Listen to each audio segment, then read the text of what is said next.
안녕하십니까, 장성환 원장입니다. 오늘은 유방암, 항암 중에 항암 부작용으로 발생하는 골수 손상이라는 게 있습니다. 이 골수 손상이 되면 이제 백혈구 수치가 떨어지고 호중구 수치가 떨어지고 빈혈이 오게 되죠. 이 항암 중에 이제 이런 백혈구가 떨어지고 빈혈이 올 때 이것을 완화해주는 한약이 있다는 사실을 혹시 알고 계신가요? 잘 모르실 텐데요. 우리나라의 제도하고 사실 외국의 제도가 좀 다릅니다. 우리나라는 의학과 한약이 좀 분리가 돼 있잖아요. 그래서 보통 면허가 명격히 분리가 돼 있기 때문에 의사 선생님이 법적으로 한약을 쓸 수가 없고 또 한의사 선생님들이 법적으로 양약을 쓸 수가 없죠. 근데 사실 우리나라를 제외해서 외국은 의료가 일원화되어 있는 경우가 상당히 많습니다. 그래서 우리나라 주변에 있는 국가인 일본이나 대만이나 중국 같은 경우는 법적으로 의사 선생님들이 한약을 쓸 수가 있죠. 당연히 암치료 전문 의사 선생님들이 한약을 쓸 수가 있습니다. 그래서 의대에서 기본적으로 어떤 한약이 암치료의 목적으로 사용되고 있는지를 다 배우고요. 또 계속적으로 연구를 하고 있죠. 그래서 기본적으로 일본이나 대만, 중국 같은 경우는 의사 선생님들이 암치료 전문 의사 선생님들이 우리가 항암 중에 어떤 한약을 쓰면은 더 유의성이 있고 백혈구를 감소시킬 수 있는 뭐 여러 가지 항암에 한약을 어떻게 쓰면 좋은지, 또 빈혈에 어떤 한약을 쓰면 좋은지 다 가이드가 돼 있고, 이런 항암 중에 흔하게 이런 한약을 쓰고 있습니다. 그러나 우리나라 같은 경우는 의사님들이 법적으로 한약을 쓸 수 없다 보니까, 또 게다가 의대에서 한약을 배우고 있지 않다 보니까 이런 화학요법 중에 어떤 한약이 우리의 골수를 보호해서 항암의 부작용을 낮춰주고 그러는지 사실 배우지 못하고 있습니다.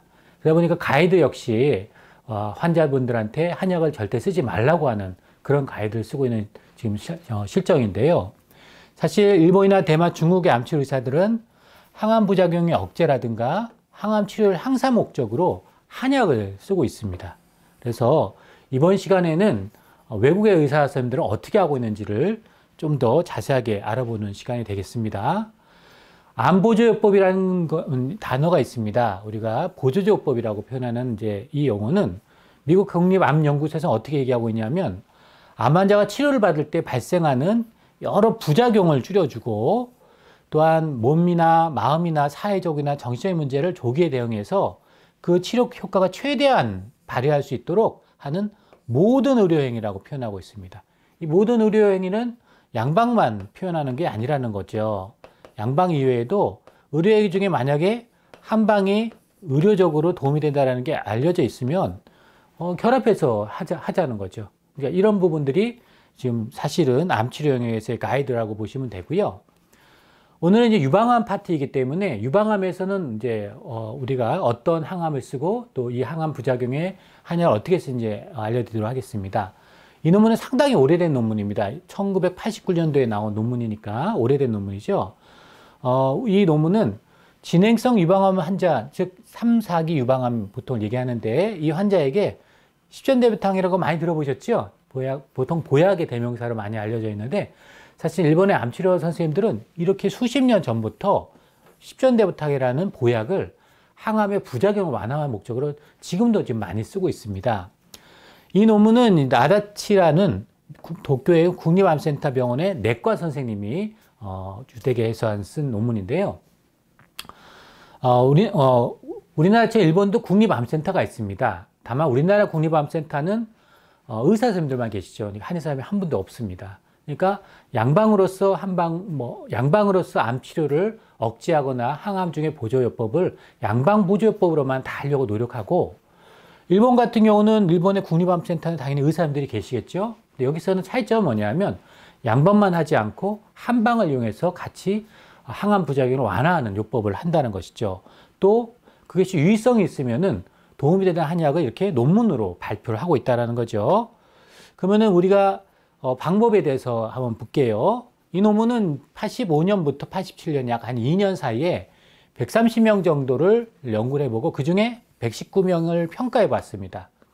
환자는 이제 봉투 방법으로 무작위로 배정이 됐고 A군과 B군으로 나눴습니다. A군에는 한 58명에 속하는데 십전대부탕이라고 일본은 이렇게 엑기스제로 좀 많이 나옵니다. 그래서 이런 십전대부탕과 항암 화학요법, 그리고 우리가 유방암은 호르몬 요법을 하거든요. 여성 호르몬을 억제하는 요법을 하는데 이런 요법을 할 때 이 십전대호탕을 병행한 거하고 그냥 이 B군 61명은 그냥 지금 우리나라 의사들이 하는 것처럼 그냥 항암만 하고 내분 비만 요법만 하는 거예요. 즉 호르몬 요법만 하는 거죠. 그래서 이 두 개 중에 결국은 A과 B군 중에 한약이 즉 십전대호탕에 들어갔을 때 어떤 차이점이 있는지를 보여주는 논문인데요. 결론은 뭐냐면 38개월까지 생존율은 두 간에 큰 유의한 차이는 없었는데 십전대보탕을 잘 처방을 한 경우, 즉 변증을 잘해서 한 경우에는 생존율이 유의하게 생존율이 높았다는 거예요. 그냥 항암이나 항호르몬, 즉 내분비요법만 한 것보다 십전대보탕을 같이 투여한 경우에 생존율이 유의하게 높았다는 거고, 또 기본적으로 십전대보탕은 보약이지 않습니까? 그러니까 삶의 질이 되게 높아지죠. 그래서 일반적으로 이 십전대보탕을 쓰면 식욕이 좋아집니다. 식욕이 입맛을 돋구어지게 되고 항암 중에는 식욕이 많이 떨어지는데 이게 식욕을 좋게 하고 그러면 기운이 나잖아요. 그리고 십전대보탕 기본적으로 몸을 따뜻하게 하는 약입니다. 그래서 사지가 차갑지 않게끔. 암 환자분들은 몸이 참 안 좋다는 얘기 들어보셨죠? 면역력을 높이고 순환을 좋게 해서 몸을 따뜻하게 해주고, 특히 중요한 게 뭐냐면 항암 중에 특히 골수 억제를 예방해주는 예방약이에요. 예방. 쉽게 말하면 골수 억제가 되면 어떻게 되죠? 백혈구가 이제 떨어지고 호중구가 떨어집니다. 그리고 호중구가 떨어지고 빈혈이 오고 또 혈소판이라는 게 또 떨어지죠. 이런 혈소판 감소나 이런 것들이 다 골수 억제에서 오는 건데 이 십전대보탕을 쓴 군이 유의하게 개선이 되더라는 거예요. 예방되고 또 나중에 개선도 된다라는 그런 논문이죠. 그럼 일반적으로 생각하실 때 항암 중엔 당연히 유방암 경우에는 십전대보탕을 써야 되는 게 일반적인 당연한 거잖아요. 네, 맞습니다. 일본에서는 항암 중에 항호르몬 요법 중에 십전대보탕을 상당히 많이 쓰고 있다는 거죠. 그래서 결론적으로 이 도쿄에 있는 구리환센터의 이 선생님은 내과 선생님 뭐라고 이제 결론을 내렸냐면 진행성 유방 환자에서 십전대보탕을 사용하는 치료가 사용하지 않는 것보다 낫다라는 거예요. 좋다, 더 좋다. 이렇게 결론이 내려져 있습니다. 이 89년에 난 논문이라고 말씀드렸죠. 그러면 조금 이제 더 좀 적극적으로 한번 볼게요. 2012년에 좀 더, 한 10여 년 후에 또 나온, 논문인데요. 이 논문은, 대만에서 나온 논문입니다. 대만에서, 맥케이 메디컬 컬리지, 대만의 의대에서, 맥케이 대학이라는 의대에서 나온 논문인데, 아까 말씀드린 대만도 이제 양방 쪽에서 한방을 사용한다고 말씀드렸잖아요. 이 논문은 어떤 논문이냐면 항암 화합요법을 받은 유방암 환자의 경우 혈액 독성, 아까 말씀드리는 백혈구가 떨어지고 호중구가 떨어지고 이게 흔하게 이 항암 중에 많이 고생하는 건데 그런 것들을 완화하는 한약이 있다는 거죠. 그 한약이 뭐냐? 바로 십전대보탕인데 즉 대만의 의사님들도 정확히 알고 있는 거죠. 한 3주간을 써봤어요. 3주간을 써보면서 이게 도움이 되느냐, 의의가 있느냐, 이걸 본 겁니다. 이 논문은, 미국, 이제, 인터랙티브 캔서 서라피라는 학술지에 나온 논문입니다. 자, 그래서 대만에서는 어떻게 했냐. 십전대보탕을 임상적으로 이제 하는데 여러 이제, 제대로 한약에 대한 연구가 잘 안 나왔는데 항암 치료를 받는 유방암 환자를 대상으로, 즉 항암 중이에요. 항암 중에 받는 유방 환자를 대상으로 백혈구 수치와 우리가 빈혈을 나타내는 헤모글로빈 수치를 나타내는 이 혈액 특성을 완화를 위한 십전대보탕 효과를 조사해 본 거라는 거예요. 과연 우리가 골수를 보호해서 완화하는가? 대만에서도 한번 연구해 봤다는 거죠. 이 연구는 2008년, 즉 대만의 의대죠. 교수병원에, 교수님들이 계신 병원에서 항암을 받는 유방 환자들, 그 중에 백혈구 수가 보통 4,000 미만이면 백혈구 감소증이라고 얘기하거든요. 이 백혈구 감소증이 있는 환자를 포함한 거고요. 시험군은 십전대보탕을 포함해서 이걸로 치료된 47개의 화학요법 가중, 그게 이제 시험군이고, 십전대보탕 없는 경우, 즉, 이건 양방으로만 한다는 얘기죠. 257개 과정을 포함했어요. 그래서 보통 항암하고 시작되기 전이나 항암하고 나서 투여되는 한 일주일 후에 혈액 검사를 해본 거예요. 즉 십전대보탕을 투여하고 항암 중에 또 이제 이후에 투여하고 해서 누가 더 예후가 좋은가를 한번 봤더니 어떻게 결과가 나왔냐? 총 304명을 가지고 연구를 했고 10전대부탕을 복용한 거는 47명이고 복용하지 않은 경우는 257 경우라고 얘기를 아까 말씀드렸죠. 그래서 케이스를 봤더니 우리가 항암 중에 하는 항암제는 이렇게 되어 있습니다. 보통 흔하게 지금도 쓰고 있는 항암제들인데 시크로포스파마이드 또는 독소루비신, 빨간 약이라고 많이 유방암 환자들이 많이 쓰는 이 두 개를 보통 AC라고 많이 표현하는 요법인데 또 도세탁셀이라고 탁셀이라는 요법도 항암 중에 많이 쓰고 있죠. 네, 탁셀하고 시크로포스파마이드 하는 걸 보통 TCO법이라고 해서 많이 하고 있는데 또 이런 5FU라는 또 항암, 뭐 에피루비시라는 항암 이렇게 5개 항암을 쓴 거를 퍼센트를 이런 경우에 한약을 즉 10전대 같은 쓴 거랑 안 쓴 거랑 비교해 봤어요. 비교해 보고 또 보통 양방 같은 경우는 이런 백혈구 감소, 즉 호중구 감소 오면은 GCSF라는 백혈구 증강주사를 맞는단 말이에요. 예, 그런 경우에 우리가 10전대월달 투여했더니 투여하지 않은 경우는 이렇게 한 48.2% 정도가 우리가 이제 백혈구 증강주사가 필요하더라는 거예요. 근데 10전대월 투여할 때는 한 31.9% 정도 훨씬 더 좀 준다는 거죠. 이제 투여하는 것이. 그러니까 10전대월달 투여하면 기본적으로 백혈구 증강주사를 덜 맞게 하는 거죠.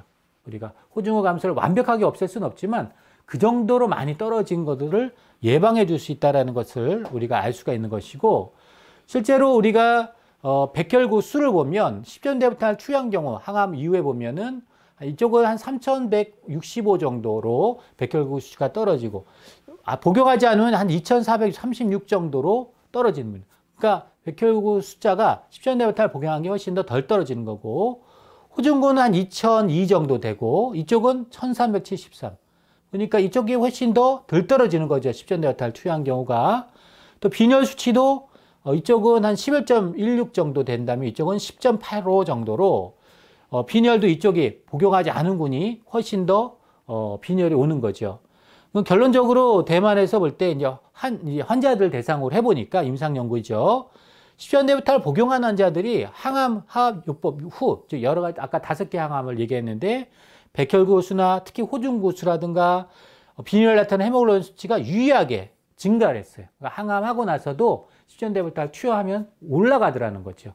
예방하는 약이 양방에서는 잘 없는데 우리가 백혈구 증강주사는 떨어지고 나서 이제 올리는 거죠. 예방하는 약이라 할 수는 없는데 한약적인 10전대어탕은 예방도 하고 백혈구 떨어질 때 올리기도 하고 그런 약이라는 거죠.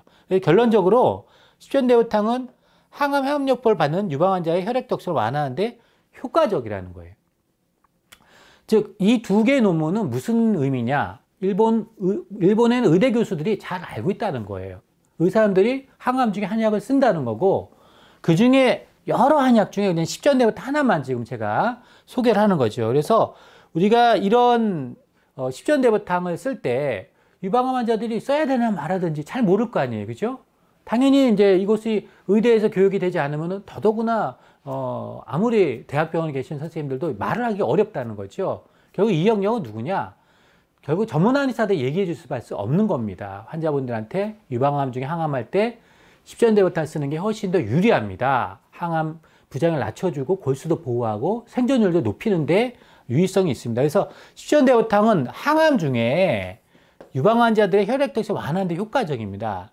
그래서 이 논문에서는 단기적으로는 종양 마커의 제시, 즉 항암 효과에 어떠한 거에 영향을 주지는 않는다라는 거고 재발과 생존에 대해서는 좀 더 많은 연구가 필요하다는 연구이고요. 그래서 이런 연구들이 사실 일본에 있습니다. 그래서 우리가 다음 시간에는 제가 생존율을 향상시키는 한약이 뭔지에 대해서도 다음에 설명을 드릴 것이고요. 이번 시간에는 기본적으로 이제 10전대부탕은 안전한 약이라는 거죠. 유방암, 항암 중에 오히려 골수를 보호를 해주고 또 일본이나 대만 같이 이렇게 의대에서는 다 항암 중에 쓰고 있다는 거예요. 이 말이 핵심인 것이고 여러분들 같은 경우는 이제 항암 중에 이 한약을 쓸지 뭐 한약을 쓸지 잘 모르잖아요. 그러니까 음식으로 다 해결하려고 하는데 음식만으로 호중구 감소나 백혈 감소 해결하기 어렵습니다. 빈혈도 그렇고요. 그냥 그런 거는 이제 균형작을 잘 드시고 지난 시간에 제가 가장 항암 중에 이 백혈 감소에 도움되는 우리 음식에 있다 그랬죠? 그게 뭐라 그랬죠? 예, 맞습니다. 황기입니다. 황기가 들어간 것이 가장 좋다라고 해서 그냥 황기를 편안하게 그냥 달여서 드시면 되고요. 십전대어탕에는 기본적으로 황기라는 이 한방에서는 약이죠. 음식이 들어 있습니다. 그러니까 당연히 백혈감소나 호중감소에 도움이 된다고 할 수 있겠습니다. 오늘은 여러분들께 유방암 항암 중에 백혈감소나 호중감소, 빈혈에 도움 한약, 바로 십전대어탕이라는 것을 설명을 드렸습니다. 항암 중에 유방암 환우들이 이 강의를 들으시고 많은 도움이 되시길 바라겠습니다. 예, 감사합니다.